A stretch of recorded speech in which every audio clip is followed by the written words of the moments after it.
주안의 만나 4월 25일 토요일 묵상을 함께 나누도록 하겠습니다. 오늘 묵상은 에스겔 43장 1절에서 27절 말씀으로요. 영광의 귀환이라고 하는 제목으로 함께 묵상을 나누도록 하겠습니다. 우리들은 어제부터 성전의 회복에 대한 내용을 함께 보고 있는데요. 먼저 좀 다른 이야기를 하자면 요즘 아파트 이름들에 대한 논란들이 많이 있어요.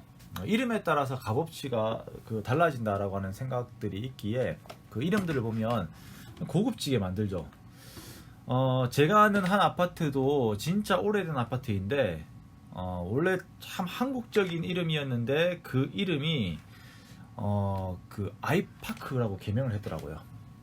그러다 보니까 이렇게 좀 보고 있으면 참 오랜 시간 동안 그 아파트를 보고 있었는데 이름을 바꾼 걸 보니까 참 손이 오그라드는 그 민망함이랄까요. 왜 사람들도 보면은 뭐 아무것도 아니고 영어도 잘 모르는데 영어 이름이나 그런 거는 일부러 어려운 스펠링을 쓰는 그런 사람들이 있잖아요. 꼭 그런 느낌이었습니다.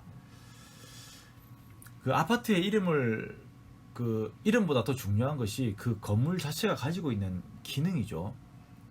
자, 그리고 그것보다 더 중요한 것은 그 속에 사는 사람입니다.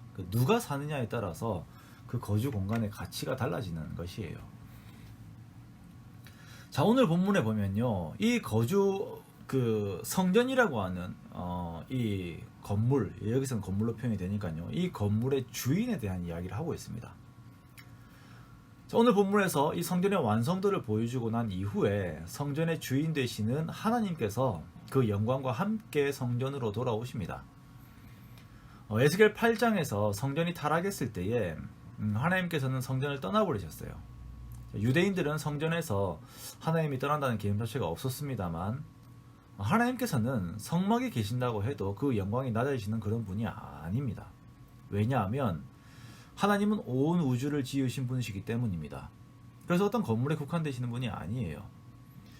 그래서 사무엘하 7장에서도 다윗이 성전을 짓겠다라고 했을 때 하나님께서는 성막에 계신 것에 대해서 별다른 의견이 없으셨습니다. 사무엘하 7장 7절에 보면 화려한 성전을 요구하시지 않으셨다라고 말씀을 하세요. 그러나 다윗이 순수하게 하나님의 영광을 위한 성전을 생각하였을 때 하나님께서는 그 다윗의 마음을 기쁘게 받으시고 그것이 또한 다윗 언약을 세우시는 그 계기가 됩니다. 하나님께서는 장막으로 지은 성전에 계시든 화려한 성전에 계시든 그 성전 자체가 그 하나님의 영광의 크고 작음을 결정하는 것이 아니었죠. 하나님께서 계시면 장막도 거룩해지는 것이고 하나님이 계시지 않으면 화려한 솔로몬의 성전도 그냥 아무것도 아닌 건물이 되는 것입니다. 말 그대로 껍데기입니다. 매미가 허물을 벗고 남은 그 껍데기 우리가 본 적이 있죠. 그게 바로 하나님이 계시지 않는 성전의 모습과 같은 것입니다. 그러면서 우리는 예수님으로 인하여서 하나님의 성전된 우리들이 혹시 바리새인들처럼 하나님이 중심이 되지 않은 채 경건의 모양만 꾸미고 있지는 않은지 돌아봅니다.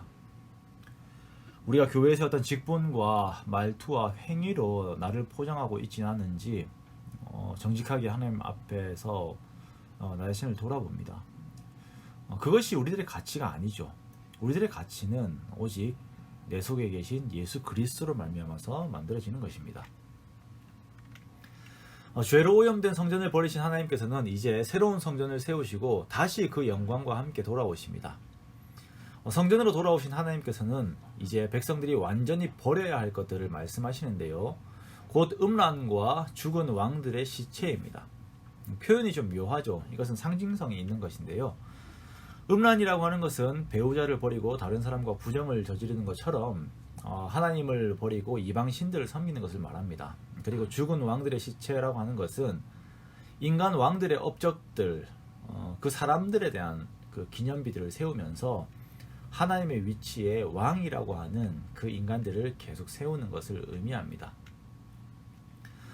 비록 성전이 있지만 성전에서는 하나님께 예배드리는 것이 있었고, 그리고 그 옆에 있는 왕궁에서는 인간들의 그 우상 숭배와 인간의 업적을 올리는 삶이 완전 이분화되어 있는 모습들이 있었는데, 그것이 이제 하나님의 귀환이 있는 새로운 성전에서는 완전히 없게 되는 것입니다. 온전히 하나님께서만 높임을 받으시는 세상에 도래하는 것입니다. 우리들도 삶 속에서의 이분화된 모습을 우리가 상당히 조심해야 합니다. 교회에서의 그 예배의 삶과 세상에서의 삶이 달라서는 안 돼요. 교회에서 우리가 예배를 드리고 하나님 말씀에 따르겠다라고 이렇게 마음의 각오를 하고 그런 경건된 모습을 보인다면 세상 속에서 아주 작은 것 하나라도 그것을 하나님 말씀대로 이뤄내려고 애를 쓰는 온전한 삶의 제사가 드려져야 하는 것입니다. 나의 삶의 현장에서도 주인은 하나님이 되셔야 하고 내 삶의 열매로 나의 영광이 아닌 하나님의 영광이 드러나야 합니다. 내 영광을 드러내고 세상의 다른 우상들에게 마음을 기웃거리는 것이 다시는 없어야 함을 성전으로 돌아오신 하나님께서 강조하시는데요. 오늘 본문 9절 말씀에 이제는 그들이 그 음란과 그 왕들의 시체를 내게서 멀리 제하여 버려야 할 것이라. 그리하면 내가 그들 가운데 영원히 살리라 라고 이렇게 말씀하세요. 자, 이 하나님의 말씀을 기억하면서 예수 그리스도로 말미암아 정결하게 된 우리가 다시는 과거의 우상들과 나 자신이라고 하는 우상들을 이렇게 섬기는 것이 아니라 이제 그것을 버려버려야 하는 것입니다. 그것이 하나님과 영원토록 함께해야 할 우리들이 가지는 참된 삶의 방향인 것입니다. 오늘 말씀을 통하여서 나 자신의 주인 되신 예수님에 대한 나의 태도를 돌아봅니다. 예수님을 믿는다, 그리고 예수님을 내 삶의 주인으로 삼는다라고 하면서도 요한계시록 3장의 그 라오디게아 교회처럼 문을 걸어 잠그고 예수님이 문 밖에 서 계시면서 문을 열어달라고 두드리게 해서는 안 될 것입니다. 이미 하나님의 영광을 맛본 자로, 그것을 경험한 자로 내 마음의 가장 중심을 우리 주님께 내어드리고 온전히 주님을 모시는 우리가 되어야 할 것입니다. 우리가 함께하고 있는 이 기도 시간들을 하나님께 온전히 드리시기 원합니다. 정말 집중하여서 마음을 다하여서 우리가 기도하기 원하고요. 또한 말씀에 귀를 기울이는 그 시간들을 귀하게 우리가 여기기 바랍니다.